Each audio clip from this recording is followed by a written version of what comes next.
की आज सगळं कर्ज आणि वर फक्त सोन्याचा मुलामा.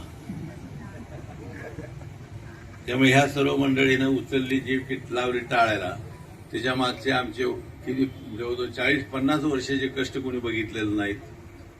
आमच्या वडिलांनी 25 वर्ष शुगर फॅक्टरीत केलेली नोकरी बघितलेली नाही. त्यानंतर माझ्यासारख्याने जवळजवळ 20 वर्ष पूर्ण शेतात लेबर मागं उभारून काम केलेलं बघितलं नाही. त्यानंतर उभारलेले उद्योगधंदे बघितलेले नाहीत. त्यासाठी केलेली कामं त्यात सोबत केलेलं सामाजिक काम कोण बघत नाही. परंतु ही अशीच मंडळी असतात की जी ज्यांना काहीही माहीत नसतं, ती उठतात आणि सहज बोलतात टीका करायची म्हणून सोन्याचा चमचा तोंडात घेऊन हा आलेला माणूस आहे. गंमत म्हणजे अशी की आज तो राजकीय क्षेत्रात जरी असला तरी त्याचे एमआयएस असेल, त्याच्या सिस्टीम्स असतील आणि त्याचं कर्ज देण्याचे जे हप्ते असतील तर हप्ते थके नाही ना. हप्ते सुद्धा वेळेवर कसे जातात, कुठलं मशीन कुठल्या वेळी चाललंय हे सुद्धा त्याला रोजच्या रोज माहीत असतं. आणि एमआयएस मध्ये काय चाललंय आर्थिक हेही त्याला माहीत असतं. आणि त्याच्याच बरोबर ह्या सामाजिक जे काम असतं तोही तो करत असतो. त्यामुळे मी कधी कधी असं म्हणतोय की ते एक फार मोठ्या हॉर्सपॉवरचं इंजिन आहे. त्या इंजिनला कामच पाहिजे.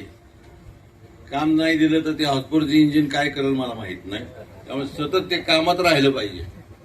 सारखं तसं आपण म्हणतो ना, मोठ्या हॉस्पिटलला मोठा अँगर लावला पाहिजे, नाहीतर ते मग कुठं जाऊन धडकल त्याचा नियम नसतो. त्यानंतर आताच धनंजय आमदारांनी सांगितलंय की इथं वेगवेगळ्या एमआयडीसी कंपन्या आलेल्या आहेत. आनंद एमआयडीसी वाढते. आजपर्यंत एमआयडीसी माझ्या मते नक्की तुम्हाला तारखा माहीत नाहीत, पण 90 सालापासून मला वाटतं एमआयडीसी इथं डेव्हलपमेंटला सुरुवात झाली असेल. ती आजपर्यंत या एमआयडीसीत कुठल्याही, जसं इतर एमआयडीसी असतात की जाऊन तिथं का कोण भांगारासाठी दम देतं, कुठं काहीसाठी दम देतं, काही दादा असतात, काही भाई असतात, काही सगळं असतात. परत आमचं पॉलिटिकल इन्फ्लुअन्स असतो. ह्या सगळ्या गोष्टी कधीही पवारसाहेबांनी, सुप्रियाताईंनी, अजितदादांनी आणि त्याच्यासोबत आमच्यासारख्यांनी कधी भाग घेतलेला नाही. आणि त्या बाबतीतल्या अशा गोष्टी कधी घडू दिलेल्या नाहीत. आणि त्यामुळे ही एमआयडीसी लोकांना सुखकर वाटते. आणि बाहेरचे जे वेगवेगळ्या कंपन्या आहेत ते इथे येतात. आज इथं कंपन्या येत आहेत, परंतु आपल्या सगळ्यांची जबाबदारी अशी आहे की ह्या कंपन्यांना भाई, दादा, अजून कोण असतील, अजून आता खरं तो शब्द मी नाही वापरला पाहिजे, पण तरी भूमिपुत्र, ह्या सगळ्यांच्या विळख्यात ती सापडली नाही पाहिजे. त्यामुळे सगळ्यांचं आपलं कर्तव्य, तरच ह्या बँका आपल्या ह्या उत्तम चालतील. या बारामती परिसराचं वातावरण चांगलं राहील आणि बँकांच्या सुद्धा वेळेवर पैसे फेडण्याची आपली प्रवृत्ती पाहिजे, तर या बँका येतात आणि हे वैभव उभं राहतं. आज 50 वर्ष पवारसाहेबांपासून ह्या बारामतीसाठी सतत चांगले विचार दिलेले आहेत. आज अजितदादांनंतर ते विचार थांबलेत असं मी म्हणणार नाही, परंतु अजितदादा असताना जो इथं दबदबा होता किंवा लोकांची कळत न कळत इथं जी भीती होती, किंवा शहरासाठी त्या अजितदादांनी प्रचंड प्रेम केलेलं या शहरावर, इतकं मला वाटत नाही की अख्ख्या भारतात कोणी एखाद्या शहरावर प्रेम केलं असेल. प्रत्येक ठिकाणी नीटनेटकापण पाहिजे, प्रत्येक ठिकाणी झाडं पाहिजे, झुडपं पाहिजेत. माझ्या बारामतीत सगळ्याच गोष्टी पाहिजेत. माझी बारामती म्हणजे मी कधी कधी म्हणायचो की बाबा तुम्ही अख्ख्या महाराष्ट्राचे नेते आहात, काही जरी असलं तर त्यांच्या इतकं बारामतीवर प्रेम दुसऱ्या कुठल्याच पवारांनी केलेलं नाही. पण आज आपली सगळी जबाबदारी, ते जर इथं नाही येतात आणि प्रत्येक नागरिकांनी हे माझं आहे असं जर समजलं आणि सक्षम जर नेतृत्व या बारामतीला नाही लागलं तर ही बारामतीचं जे वैभव आहे ते किती टिकेल मला माहीत नाही. त्यामुळे प्रत्येक नागरिकाची आणि प्रत्येक माणसाची आणि प्रत्येक व्यक्तीची आणि सक्षम माणसाची जबाबदारी की बारामतीचं आपण सगळं सौंदर्यापासून ते वातावरण पण आपण सर्व टिकवलं पाहिजे आणि आपण सर्व टिकवताल मी अपेक्षा ठेवतो. आज पंजाब नॅशनल बँकेचं उद्घाटन केलं माझ्या हस्ते.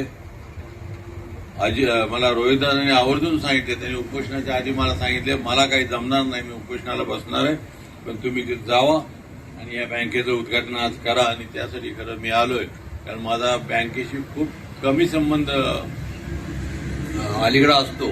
अगदी सुरुवातीच्या काळात मी जायचो कारण मला कर्ज लागायचं, 1 कोटी 5 कोटी 2 कोटीसाठी मला मागं लागावं लागायचं.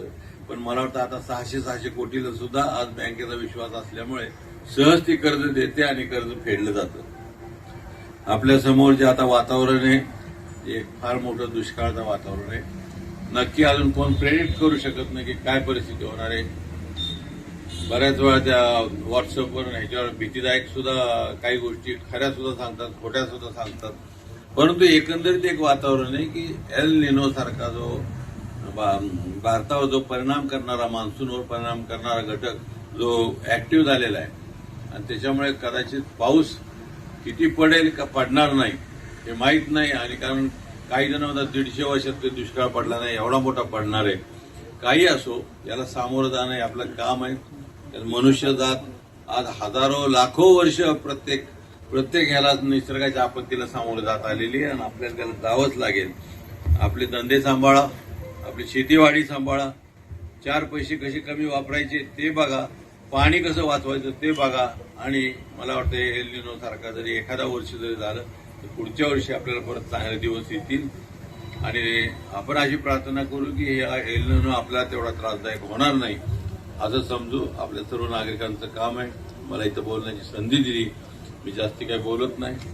इथं बोलण्याबद्दल मी पंजाब नॅशनल बँकेच्या सर्व अधिकाऱ्यांचे आभार मानतो. माझे 2 शब्द संपवतो.